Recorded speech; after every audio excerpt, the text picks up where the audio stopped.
segment of the show for today. The guest is Dr. Bobby Lovett from Tennessee State University, and the topic is the 150th year commemoration of the Civil War, or the Sesquicentennial of the war. And of course, Dr. Lovett, let's talk about members of the Sesquicentennial Heritage Foundation that you're working with. Well, the Sesquicentennial Commission consists of a large number of people from cross sections of Tennessee. I served on that for perhaps a year, but I'm no longer on that, but it's under the Commissioner of Tourism, and she has done a marvelous job in making sure that this celebration in Tennessee, this commemoration, is inclusive. And then there is the Tennessee Civil War Heritage Committee, which I serve as an advisor on the advisory committee headed by Carol Van West of MTSU. Those two committees are very important in pushing this commemoration across the state of Tennessee. And I think Tennesseans are going to learn that Tennessee was very much involved in this historic event, especially by 1864 when the Battle of Nashville was fought in December 15th through 19th, 1864, which Tennessee historian Stanley Horn says was one of the decisive battles in the Civil War. It was a turning point.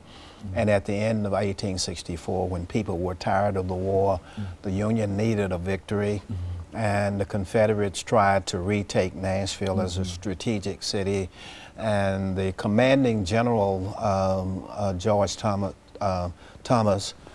collected about 42,000 troops here, and including maybe as much as 10,000 of them were United States colored troops, or what we call USCT.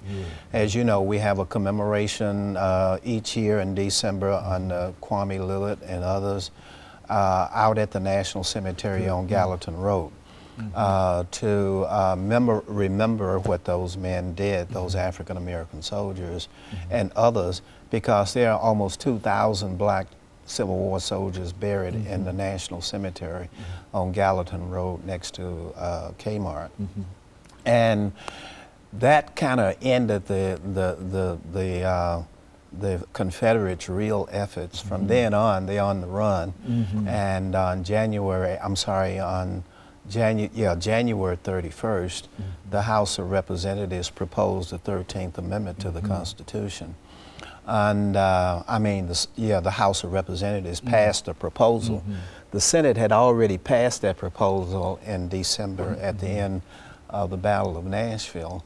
And on February 1st, Lincoln is so happy, he says, that is a king's proposal. That sums the whole thing up. Because what he wanted was a permanent amendment that would put his Emancipation Proclamation in stone.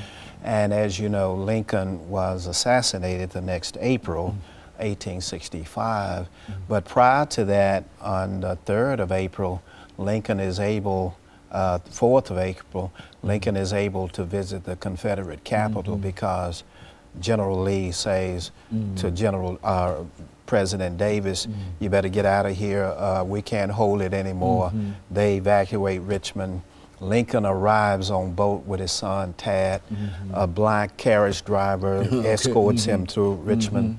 On the approximately the same day, and this is some of Lincoln's doing, black soldiers are the first to enter Richmond and stand sentry at the Confederate White House as a symbol. He wanted irony, isn't that something? He wanted to make it a symbol.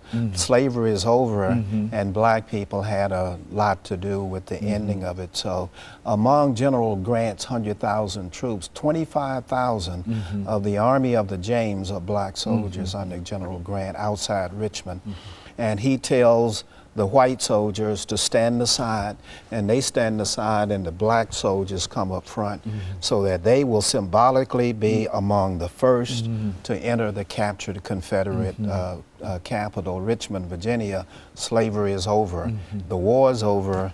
The Union, of course, has been restored, maintained, and blacks had a lot to do with it. That's why they're going to owe blacks the 14th Amendment to make them citizens, the 15th Amendment, 1870, to give them the right to vote, and they're basing it on these blacks made a tremendous sacrifice to save the Union and to end slavery.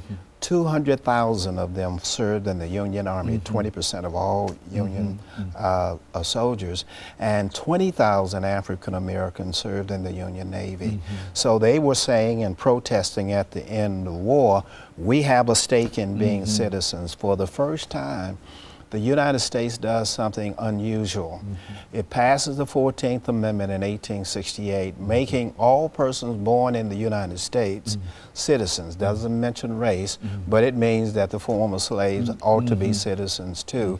Whereas, remember, they had taken Native Americans and placed them in reservations and would not make them citizens, you know.